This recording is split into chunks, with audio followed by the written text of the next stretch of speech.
அவுதுல்லாஹி மினஷ் ஷைத்தானிர் ரஜீம். பிஸ்மில்லாஹிர் ரஹ்மானிர் ரஹீம். அன்பார்ந்த நேயர்களே, பலஸ்தீன் மீட்பு போர் 290வது நாளை அடைந்திருக்கிறது. இந்த 290 நாட்களும் தொடர்ந்து அப்பாவிகளை கொலை செய்வதை தவிர வேறு எதையும் இஸ்ரேல் சாதிக்கவில்லை என்பதை அவர்களுக்கு சாதகமான ஊடகங்களிலிருந்து எல்லா ஊடகங்களும் நன்றாகவே புரிந்து கொண்டன என்றுதான் சொல்ல வேண்டும். அவர்களுடைய ஊடகங்களை என்ன சொல்லுகிறது என்று சொன்னால், ஒரு கார்பரேஷன் ஏரியாவில் 290 நாள் சண்டை போட்டு என்ன சாதிச்ச நீ? ஹாஸ்டேஜ் மீட்பில் என்ன நடந்திருக்கிறது என்று சொன்னால், மேலும் 2 பேர் கொலை செய்யப்பட்டிருக்கிறார்கள். அவர்களுடைய பேரை அனௌன்ஸ் பண்ணி ஹமாஸ் அவர்களுடைய பிணங்கள் எங்களிடம் இருக்கிறது என்று சொல்லியிருக்கிறார்கள். நேற்று முந்தைய நாள் 2 நாட்களில் நடந்த அப்பாவி மக்கள் மீது வீசிய குண்டுகளில் அவர்கள் கொலை செய்யப்பட்டிருக்கிறார்கள். இதுவரைக்கும் 17 பேரை இஸ்ரேலிய இராணுவமே கொலை செய்து விட்டது. அங்கே இஸ்ரேலில் 1,00,000க்கும் மேற்பட்ட மக்கள் இன்னும் ரோட்டில் நின்று போராடுறாங்க. 66% நாங்கள் ஹமாஸோட சேர்ந்து வாழ்கிறோம், நீ ஹமாஸோட ஒரு ஒப்பந்தத்தை போட்டுக்கன்னு சொல்கிறாங்க. அந்த மக்களுடைய கண்ணீரை இன்னும் அதிகப்படுத்தக்கூடிய அளவில் இன்னும் 2 பேரை கொலை செய்திருக்காங்க. 120 இருந்து 124 இருந்து 120 ஆகி 118 ஆச்சு, ப்ளஸ் ஒரு 42 பேர் இப்போ போராளிகள் குழுக்களால் கைது செய்யப்பட்டவர்கள். இவ்வளவு பேரும் இருக்கிறார்கள். அதை பற்றி கவலையே இல்லை. டெய்லி இன்னைக்கு எத்தனை அப்பாவிகளை கொண்டேன். நேற்று கான் யூனிஸில் திரும்ப படம் எடுத்துகிட்டு போயிருக்கான். இது 3வது தடவை. நான் உங்களிடத்தில் அடிக்கடி சொல்லுது, 189வது நாள் வரைக்கும் கான் யூனிஸ். அதை சுற்றி இருந்த எல்லா ஆஸ்பத்திரியும் மரம் செடி கொடி எல்லாத்தையும் எரிச்சாச்சு. கான் யூனிஸுக்கு பக்கத்தில் தான் 2,50,000 என்று நேற்று சொன்னேன். சிலர் இன்று 4 லட்சம் பேர் குடியிருக்கிறார்கள்.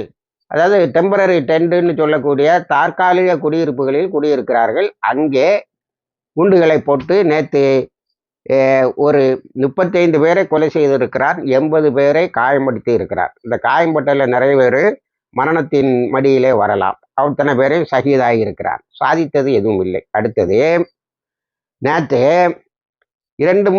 நேற்று நெட்சாரிமில் ஒன்றும் இல்லாமல் இஸ்ரேலிய இராணுவத்தினரே ஒரு பிரிகேடியரை கொண்டிருக்கான். எதுக்குன்னு தெரியல. நெட்சாரிம் தான் அவனுடைய ஜங்ஷன். அப்போ அதை ஒரு வேளை ஹமாஸ் தாக்கி இருப்பார்களோ என்று சொன்னால் ஒரு இன்வெஸ்டிகேஷன் போட்டிருக்கான். அவங்க இராணுவத்தினரே அவர்களுடைய கேப்டனை கொல்லக்கூடிய ஒரு நிலை இருக்கிறது. அடுத்தது இங்கே ரஃபாக்கு எவ்வளோ பெரிய பில்டப்போட போனாங்கிறது உங்களுக்கு தெரியும். ரஃபால ஒரு டனலை கண்டுபிடிச்சிட்டானுவோம். யார்? இஸ்ரேலிய இராணுவத்தினர். அந்த சுரங்கப்பாதைக்குள்ளால் கேஸை முதல்ல அனுப்புறது, அப்புறம் கொளுத்தி விட்டு அதை ப்ளோ பண்ணிடுறது அப்படின்னு திட்டம் இவர்களுக்கு. இவர்கள் கண்டுபிடித்ததை ஹமாஸ் கண்டுபிடித்து விட்டது. இவர்கள் கேஸை பைப் பண்ணிட்டு அப்படியே உள்ளே வரும்போது நிறைய எலைட் ஃபோர்ஸ், இவங்களுடைய ஒரு எலைட் ஃபோர்ஸ் இருக்குது. ஒவ்வொருத்தனையும் ட்ரெயின் பண்ணதுக்கு ஆயிரக்கணக்கான டாலரை செலவழிக்கும்னு சொல்லுவாங்க. அந்த எலைட் ஃபோர்ஸு வரும்போது அவர்கள் என்ன பண்ணாங்க, ஹமாஸு அந்த கேஸை ரிவர்ஸ் பண்ணி அவங்க வந்துட்டு இருந்த பகுதி வரைக்கும் ப்ளோ பண்ணி விட்டாங்க. எல்லாவனும் அவுட்டு. போன எல்லா எலைட் ஃபோர்ஸும் அவுட்டு. கேஸு ரிவர்ஸில் வெளியில் பரவுனதுனால ஹெலிகாப்டரும் போய் புறச்சிட்டு வர முடியல.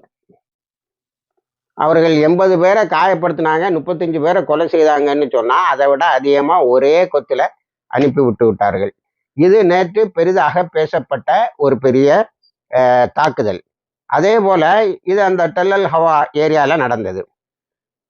அதே போல் அந்த டெல்லல் சுல்தான் பகுதியிலும் ஒரு பெரிய தாக்குதலை நடத்தி இருக்கிறார்கள். நேருக்கு நேரம் 0 டிஸ்டன்ஸில் இறங்கி இவன் குண்டு போட்டுக்கிட்டு இருக்கான். அல் ஃபுர்கான் நெய்பர்ஹுட்டில் குண்டு போட்டுக்கிட்டு இருக்கான். வானத்தில் இருந்து படைகளை கொஞ்சம் உள்ளே இறக்குறான். நேரே தாக்கி அழித்திருக்கிறார்கள். அதில் D9 வகை புல்டோசரும் எரிக்கப்பட்டு இருக்கிறது. அடுத்தது இன்னொரு பெரிய தாக்குதலுக்கு உள்ளாகி இருக்கிறார்கள். அது என்னவென்று சொன்னால் விசித்திரமான தாக்குதலாக இருக்கு. லெபனானில் இருந்து காசா வளாகத்துக்கு உள்ளால அல் காசம் பிரிகேட்ஸ் தாக்கியிருக்காங்க. இது ஒன்றும் புரியல. அங்கேயும் அல் காசம் பிரிகேட்ஸ் இருக்கிறாங்க லெபனான்லையும். ஆனால் காசால இருந்து போனவங்களுக்கு தான் அந்த ஏரியா கரெக்டாக தெரியும். அவங்க எப்படி தாக்குனாங்கங்கிறது ஊடகத்தில் ஒரு பெரிய கேள்வியாக இருக்கிறது. ஆனால் இவன் நெத்தன்யாஹூ இன்னைக்கு அமெரிக்காவுக்கு பயணமாகிறார். அவர் போகும்போது ஏதாவது வெற்றியை கொண்டு போகலாம்னா ஒன்றுங்க அவ்வளோ பெரிய வெற்றியை கொண்டு போக முடியவில்லை. ஆனால் இன்னைக்கு ஏதாவது செய்கிறானான்னு பார்க்கணும். ஏதாவது ஒரு பெரிய அதிர்ச்சி தாக்குதலை தாக்கிவிட்டு தான் அவர் போவார் என்பது என்னுடைய கணிப்பு. அடுத்து நம்ம ஹிஸ்புல்லாக்கு வரும். ஹிஸ்புல்லா நேற்று ஒரு பயங்கரமான தாக்குதலை நடத்தி இருக்கிறார்கள். அவங்க இப்போ காசா பகுதிக்குள்ளாலையும் தாக்குறாங்க. அதாவது நார்தன் இஸ்ரேலில் தாக்கிட்டு இருந்தவங்க இந்த ஹிப்புஸ் ஏரியாலையும் தாக்குறாங்க. நேற்று இன்னொரு சம்பவம் நடந்திருக்கு ஹிப்புஸ் ஏரியாவில். அது நாத்திஃப் அல் ஹஸ்ராங்கிற ஒரு பகுதியில் ஒரு அமெரிக்க இராணுவத்தினரா சாதாரண குடிமகனான்னு தெரியல 4 இஸ்ரேலிய இராணுவத்தினரை சுட்டிருக்கான். சுட்டுட்டு காசா வாழ்க என்று கத்தியிருக்கிறான். அவனை கொலை செய்திருக்கிறார்கள். இது ஒரு பெரிய சர்ச்சையாக இஸ்ரேலிய மீடியாக்களில் இருக்கிறது. எப்படி ஒரு அமெரிக்காக்காரன் அவங்களுக்கு இது பண்ண முடியும்? அவங்களுடைய காசாவை அவர்கள் பாராட்ட முடியும், புகழ முடியும். காசாவில் ஹமாஸோட வெற்றியை இவர்கள் எப்படி பாராட்டுவார்கள்? அப்போ அமெரிக்காவில் இருந்து அமெரிக்கன் சிட்டிசன்ஸ் 6% இந்த இராணுவத்தில் இருக்கிறான். கொஞ்சம் பேர் மாறுகிறான் என்று நினைக்கிறேன். அடுத்து ஹிஸ்புல்லா ஒரு புதிய ஆயுதத்தை பயன்படுத்தியிருக்கிறது. அல்மாஸ். நான் ஏற்கனவே விளக்கமாக சொல்லிவிட்டேன் ஒரு மாதத்திற்கு முன்னால். இப்பொழுது யுரோம் என்றொரு ட்ரோன்ஸை பயன்படுத்துகிறது. அது நேற்று இஸ்ரேலுடைய பல குடியிருப்புகளை புதிய குடியிருப்புகளை தாக்கியிருக்கிறது. அந்த புதிய குடியிருப்புகள் கிஃபர் கிலாடி, கஃபுர் கிலாடி, கஃபுர் யோரல், அல் மால்தா, பரூச்ங்கிற இடங்களை புதிய செட்டில்மெண்ட்களை தாக்கியிருக்கு. ஹிஸ்புல்லா நேற்று இன்னொரு விஷயத்தையும் செய்ததாக சொல்லுகிறார்கள். ஆனால் அதில் அதிகமாக டேமேஜ் வந்த மாதிரி தெரியல. அது என்னன்னா ஹிப்புஸ் டயானாங்கிற இடத்துல ஒரு ஸ்கூலை முட்டா அழித்திருக்கிறது. அதில் குழந்தைகள் இருந்த மாதிரி தெரியல. இஸ்ரேலும் சொல்லலை, ஹிஸ்புல்லாவும் சொல்லலை. அவங்க குழந்தைகளை எல்லாம் டார்கெட் பண்ண மாட்டாங்கங்கிறது இது அவங்க என்பது நம்மளுடைய நம்பிக்கை. அந்த நம்பிக்கையில் அவர்கள் தெளிவாகவே இருக்கிறார்கள் என்பதுதான் நம்முடைய கணக்கு. அடுத்தது பல குடியிருப்புகளை நேற்று தாக்கி வெளியேற்றி இருக்கிறார்கள். இஸ்ரேலிய மீடியாவே என்ன சொல்லுதுன்னா இதுவரைக்கும் தாக்காத வேபல் ரோம் என்ற ஆயுதத்தை தான் அது பயன்படுத்தி இருக்கிறது. அதை பயன்படுத்தி இதுவரைக்கும் தாக்காத எப்தா பேரக்ஸை தாக்கி இருக்கிறார்கள். அதே போல தொடர்ந்து ஹைஃபாவின் பக்கத்தில் உள்ள குடியிருப்புகளை தாக்கி இருக்கிறார்கள். ஏன்னா ஹசன் நஸ்ருல்லா தன்னுடைய உரையில் சொல்லி இருக்கிறார். என்ன சொல்லி இருக்கிறார் என்று சொன்னால், நீ ஒவ்வொரு அப்பாயையும் கொலை செய்ய நான் ஒவ்வொரு குடியிருப்புகளாக செட்டில்மெண்ட் ஏரியா வந்தேர்கள் குடியிருந்த பகுதிகளை நான் தாக்கி கொண்டே இருப்பேன் என்று சொல்லியிருக்கிறார். அதே போல கெலீவ் ஃபிங்கர் ஒரு இடம், அதில் நிறைய ஆட்களை கொண்டு வந்து அவர்கள் குடியிருத்து இருக்கிறார்கள். அதுக்கு அதே பேரில் 2 மிசிலை வச்சு அடிச்சிருக்காங்க. அந்த குடியிருப்புக்காகவே வைத்த மிசில் என்று அதை சொல்லுகிறார்கள். அதே போல் அல் மனாரா செட்டில்மெண்ட் அதையும் தாக்கி இருக்கிறார்கள். புதுசாக ஒரு செட்டில்மெண்ட், இதுதான் நேற்று இஸ்ரேலை ரொம்ப மயக்கத்துக்குள்ளாக்கி இருக்கிறது. இவ்வளோ தூரம் தாக்குவார்களா? ஜுரில் என்ற ஒரு வந்தேர்களின் குடியிருப்பை தாக்கி இருக்கிறார்கள். இவ்வளோ தூரம் தாக்குகிறார்களே என்று வருத்தத்தோடு சொல்லியிருக்கிறார். இந்த குடியிருப்புகள் மிகவும் பாதுகாப்பாக இருக்கிறது என்று நாங்கள் நினைத்தோம் என்று சொல்லிவிட்டு சொல்லுகிறார்கள் இஸ்ரேலின் எந்த பகுதியும் பாதுகாப்பாக இல்லை என்பதுதான் உண்மை என்று. அதே போல இஸ்ரேலில் நேற்று அவங்களுடைய மனநிலை காப்பகத்தில் 10,400 பேர் மனநிலை பாதிக்கப்பட்டவர்களாக இருந்தவர்கள் நிரந்தரமாக, இந்த 10,400 பேர் நிரந்தரமாக வாழ்க்கைக்கு லாய்க்கற்றவர்களாக ஆகிவிட்டார்கள். அவர்களை ரீஹாபிலிட்டேஷன், அதாவது மறுவாழ்வு மையத்துக்கு அனுப்பி அவங்களுக்கு 2 பேர் அப்பாயின்ட் பண்ணணும். அப்போதான் அவங்களுடைய சுய தேவைகளை அவர்கள் நிறைவேற்ற முடியும் என்ற நிலை வந்திருக்கிறது. அந்த நிலையில்தான் நத்தியான்ஹூ அவ்வளவு பொய்யையும் சொல்லிவிட்டு மக்கள்லாம் சொல்றாங்க நத்தியான்ஹூனுடைய அலுவலகத்தில் வருவது எல்லாம் பொய் தான் என்று சொல்லியிருக்கிறார்கள். அடுத்தது ஒரு பெரிய அறிக்கை ஹிஸ்புல்லா வெளியிட்டு இருக்கிறது. மல்டிபிள் செட்டில்மெண்ட்ஸ் தான் நாங்கள் தாக்கியிருக்கிறோம். இது எத்தனை குடியிருப்புகளை என்று நமக்கு தெரியவில்லை. அப்பர் கலீலி ஃபுல்லாக போயிட்டு, லோயர் கலீலி ஃபுல்லாக போயிட்டு நாங்கள் நிறைய குடியிருப்புகளை தான் தாக்கி கொண்டு இருக்கிறோம் என்று சொல்லியிருக்கிறார்கள். இப்போ நீங்கள் மொத்தமாக பார்த்தா இப்போ யமனுடைய பயம் இன்னும் போகல, இன்னும் பக்கம் பக்கமாக வருது. நம்ம அதை படிக்கிறோம். அதை அவ்வளோத்தையும் உங்களுக்கு சொன்னால் வீடியோவினுடைய நீளம் அதிகமாக போயிடும். யமனை பற்றின பயம், அதாவது ஹவுத்தீஸை பற்றின பயம் எப்படி இருக்கிறது என்று சொன்னால், ஜாஃபால டெல்லவீவில் உள்ள மக்கள் எல்லாம் ஃப்ளீயிங் டு ஷெல்டர்ஸ், அதாவது பதுங்கும் இடங்களை நோக்கி பறந்து கொண்டு இருக்கிறார்கள். எல்லோருக்குமே ஒரு டென்ஷன், எப்பவும் தாக்குவோம் என்று. இங்கே ஹூத்தீஸ் என்ன அறிக்கை விடுகிறார்கள் என்று சொன்னால், the countdown has started, அதாவது 10, 9, 8, 7, 6, 5 என்று நாட்களை எண்ணிக்கொண்டு இருக்கிறோம் இவர்கள் மீது ரிவெஞ்ச் அட்டாக்கை பண்ணுறதுக்கு. ஆனால் அதுக்கிடையில் இன்னொன்று பண்ணியிருக்காங்க. இலியாட் துறைமுகத்துக்கு பக்கத்தில் உள்ள குடியிருப்பு எல்லாம் தாக்கியிருக்கிறாங்க. அந்த பக்கத்தில் இப்போ ஒரு 3000, 4000 குடியிருப்புகளில் இருந்தவர்கள் வெளியேறி விட்டார்கள். அதே நேரத்தில்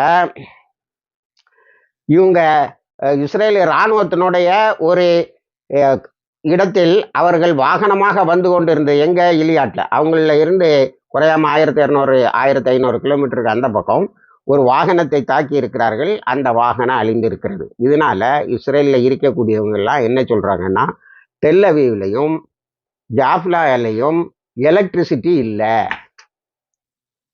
இஸ்ரேலே கட் பண்ணி விட்டுதா அல்லது வேற எதுவும் தாக்குதலா அன்னு தெரியல. இஸ்ரேலே கட் பண்ணி விட்டுருக்க வாய்ப்பு இருக்கிறது. அடுத்தால டெல்லவியே பாதுகாக்க முடியாத உன்னுடைய வான்வழி தாக்குதலில், வான்வழி டிஃபென்ஸ்ன்னு சொல்லக்கூடிய பாதுகாப்பில் என்ன இருக்கிறது என்ற கேள்வியை வைத்திருக்கிறார்கள். அதற்கு இஸ்ரேலிய இராணுவத்தினர், இராணுவ அதிகாரி ஒருவர் சொல்லியிருக்கிறார், என் பேரை வெளியில சொல்லாதீங்க, நம்மகிட்ட எதுவுமே இல்லை, F-16 மட்டும் இருக்கு, போய் குண்டு போட்டு வரலாம். நம்மளை தாக்கின பிறகு ஒரு குண்டை போட முடியுமே தவிர அல்லாமல் நம்மளால் முடிந்தது எதுவும் இல்லை என்று சொல்லியிருக்கிறார்கள். அதனால இப்போ ஹவுத்தீஸ் புத்திய பயம், நீங்கள் திரும்ப தாக்கினீங்க, 93 பேர் இறந்தாங்கங்கிறது ஒரு செய்தி தான். ஆனால் அந்த மக்கள் அதை அப்படி எடுத்துக்கொள்ளவில்லை. நாங்கள் நம்பிக்கையாளர்கள், இறந்து போன நம்பிக்கையாளர்களுடைய ஆத்மா திருப்தி அடையும் அளவில் எதிர்த்தாக்கலை நடத்துவோம் என்று சொல்லியிருக்கிறார்கள். இனிமே வெஸ்ட் பேங்குக்கு வாங்க. இந்த கபலீகரங்களை நீங்கள் மொத்தமாக கணக்கு பார்த்தா, பத்திரிகையில் வரக்கூடிய செய்திகளை வைத்தும் ஊடகங்களில் வரக்கூடிய செய்திகளை வைத்து நீங்கள் கணக்கு பார்த்தா இஸ்ரேலில் எந்த இடமும் பாதுகாப்பாக இல்லைன்னு தெரியும். காசா வளாகத்தை தாண்டி வாடிக்கிறான். செருதாயத்திலிருந்து எல்லா குடியிருப்புகளில் இருந்து 20,000 பேர் கிளம்பி போயிட்டான். இப்போ ஹைஃபா, எலியாட் இந்த பகுதிகளில் இருந்த எல்லாரையும், எல்லா செட்டில்மெண்ட்டையும் கலத்தி விட்டுட்டான். அடுத்தால வாங்க வெஸ்ட் பேங்குக்கு. வெஸ்ட் பேங்கில் இதுவரைக்கும் 143 குழந்தைகளை கொலை செய்திருக்கிறது இஸ்ரேலிய இராணுவம். 440 குழந்தைகளை காயப்படுத்தி இருக்கிறது. ஆமாம், அப்போ என்ன செய்யணும்னு நினைக்கிறீங்க? அங்கே உள்ள இளைஞர்கள் அவன்லாம் ஒரு குரூப்பாக சேர்ந்து தாக்கி கொண்டே இருக்கிறான். இதில் என்னன்னா, இதுவரைக்கும் அல்காசம் பிரிகேட்ஸ் வெளியிடாத ஒரு வீடியோவை வெளியிட்டு இருக்கிறார்கள். ரொம்ப நீளமான வீடியோ. அதில் நாங்கள் எப்படியெல்லாம் தாக்கி இருக்கிறோம்னு. ஜெனினில் 2 தடவை ஓடினவன் பயங்கரமாக இழப்புகளை சந்தித்து விட்டு தான் போயிருக்கிறான். அதில் 500ல் இருந்து 800 வரைக்கும் இஸ்ரேலிய இராணுவத்தினர் காயம்பட்டு இருக்கிறார்கள் என்பது அப்போவே அது கொஞ்சம் அதிகமாக தான் சொன்னாங்க. ஒரு ஏபிசி எண்ணிக்கை கொஞ்சம் அதிகமாக தான் சொன்னார்கள். ஒரு ஏபிசி, ஒரு ஆர்ம்டு பர்சனல் கேரியர் தாக்கப்பட்டதில் இருந்த எல்லாரும் அழிந்தாங்க. அப்புறம் ஆம்புலன்ஸ் வந்தது, ஆம்புலன்ஸையும் அழித்தாங்க. அது ரொம்ப நாளைக்கு முன்னாடியே திட்டம் போட்டிருக்கிறாங்கன்னு இஸ்ரேலிய இராணுவத்தினர் சொன்னார்கள். ஏனென்று சொன்னால் ஒரு அட்டாக்கு, அதுக்கு பிறகு ரெஸ்கியூ டீமை அட்டாக் பண்ணுறதுக்கு ஆள் இருக்காது, ஓடி போயிடுவாங்க. ஆனால் ரெஸ்கியூ டீமையும் தொடுத்து 3 தடவை தாக்கி இருக்கிறார்கள் என்று சொன்னால் இவர்கள் மிக அதிகமாக திட்டம் போட்டு இருக்கிறார்கள் என்று சொல்லியிருக்கிறார். அதனால கண்ணில் கண்ட இளைஞர்களை எல்லாம் கைது பண்ணா, நம்ம பாலஸ்தீன் அதாரிட்டி அந்த மக்கள்லாம் ஒழிச்சு வச்சிருந்த ஆயுதங்களை எல்லாம் காட்டி கொடுத்தாங்க. அதுக்கு பிறகும் அங்கு அமைதி திரும்பவில்லை. நேற்றும் அடி வாங்கிட்டு ஓடிருக்கான். இந்த வீடியோ ரொம்ப நாளைக்கு முன்னாடி உள்ளது. நாங்கள் இதுவரைக்கும் அதை வெளியிடக்கூடாது ஃபார் ஸ்ட்ராட்டஜிக் ரீசன், அதாவது இஸ்ரேலை வெளிப்படைய செய்து இன்னும் அதிகமான மக்களை கொலை செய்வதற்கு அது உபயோகப்பட்டுவிடும் என்று பயந்துதான் நாங்கள் அதை வெளியிடவில்லை. இப்பொழுது அதை நாங்கள் வெளியிடுவது சரியாக இருக்கும் என்று நினைத்து வெளியிடுகிறார்கள். ஏன்னா அந்த வெஸ்ட் பேங்க்ல தான் அவன் நிறைய குடியிருப்புகளை கொண்டு வந்தான். அந்த குடியிருப்புகளில் இருக்கவங்களாம் இப்போ பதுங்குமிடங்களுக்கு ஓடக்கூடிய அளவுக்கு இந்த மக்கள் உள்ள இறங்கி அடிக்கிறாங்க. அப்போ அந்த இடத்துலையும் அவங்க குழந்தைகளை கொலை செய்தாங்க, பெண்களை கொலை செய்தாங்கங்கிறது இல்லை. நீ ஒரு எழுத்தாளர் சொல்லார், அக்டோபர் 7ல் காசா வளாகத்தில் என்ன நடந்ததோ அதை விட அதிகமான தாக்குதலை வெஸ்ட் பேங்க்ல இப்போ நடத்திட்டு இருக்கிறாங்க குடியிருப்புகளின் மேல, வந்தேரிகளின் குடியிருப்புகளின் மேல. இப்போ சரியான இலக்குகளை நோக்கி அவர்கள் நகர்ந்து கொண்டு இருப்பதால் இஸ்ரேலில் எல்லாம் இப்போ டெண்டுக்கு வந்துட்டான். இங்கே தான் டெண்டு இருக்குன்னு இல்லை, அங்கேயும் எல்லாரும் டெண்டுக்கு வந்துட்டான். எலக்ட்ரிசிட்டி இல்லை. அது எலக்ட்ரிசிட்டி ரொம்ப டிபெண்டபிளாக இருந்தாங்க. அந்த மெடிட்டரேனியனுக்கு இந்த கேஸ் ரிக்னு சொல்லக்கூடிய அந்த இதை ஏற்பாடு பண்ணியிருந்தா அதை ஹிஸ்புல்லா அடித்து தகர்த்துது. அதுக்கு பிறகு உள்ளே புகுந்த ஹவுத்திஸ், இஸ்ரேலுக்கு உள்ளால புகுந்த ஹவுத்திஸ் அடித்து நகர்த்தினாங்க. அதனால் கேஸை பயன்படுத்தி இப்போ அவர்களுக்கு எதுவுமே செய்ய முடியாத ஒரு நிலை. அல் அக்ஸாவில் தொடுத்து சில மாற்றங்களை கொண்டு வருவதற்கு முயற்சி செய்கிறார்கள். அதனால அல் அக்ஸா பள்ளிவாசலை வளாகத்துக்கு வாங்கல், செவ்வாய்க்கிழமை காலையில வாங்க, யூதர்கள் அதனுடைய கேரக்டர்னு சொல்லக்கூடிய முக்கியமான அடையாளங்களை மாற்றி விடாமல் தடுங்கள் என்று போராளிகள் குழுக்கள் அறிக்கை விட்டு இருக்கிறது. என்ன நடக்கும் என்பது தெரியவில்லை. அடுத்து அமெரிக்கா நம்ம இஸ்ரேலுடைய ஒரு ஃபினான்ஸ் மினிஸ்டர் இருக்கார் பாருங்க, எப்போ பார்த்தாலும் ரொம்ப திமிரு பிடிச்சி அட்டாமிக் பாம்பை போடணும், அதை போடணும், இதை போடணும் பேசக்கூடிய ஆள். அந்த ஆளுக்கு என்னுடைய இன்வெஸ்ட்மெண்ட் எல்லாத்தையும் அமெரிக்கா முடக்கி விட்டது, பொருளாதார தடையை போட்டு விட்டது. அம்மா அப்போன்னு கொதிச்சிருக்கான். 2 நாளாக சத்தம் இல்லை. ஏன்னா இன்னைக்கு நெத்தன்யாஹூ போகும்போது அவர் பைடனை சந்திக்க முடியாது, பைடனோட உள்ள அப்பாயின்மெண்ட்டு கேன்சல்டு. அவர் ஹாரிஸை சந்திப்பாராங்கிறது கூட சந்தேகம் தான். அப்போ அங்கே எதுக்கு போகிறான்னே தெரியல. பைடனை எல்லா டெமோக்ராட்ஸும் சொல்லிட்டான், பதவியிலே இருந்து ரிசைன் பண்ணிடு, மீதி நாட்களை இன்னும் ஒரு 160 நாள் இன்னும் இருக்கிறது, இந்த நாட்களை கமலா ஹாரிஸ் பார்த்துக்கொள்வான்னு சொன்னால், இல்லை நான் என் டேமை கம்ப்ளீட் பண்ணி தான் போவேன்னு இருக்கான். அதனால் அவன் இன்னும் கொஞ்சம் அமெரிக்காவுக்கு சில நஷ்டங்களை ஏற்படுத்துவான் என்று தெரிகிறது. இணைந்திருங்கள். எல்லா தகவலையும் உங்களுக்கு கொண்டு வந்து சேர்க்கிறோம். வாஹிர் தவானா அல்ஹம்துலில்லாஹி ரப்பில் ஆலமீன்.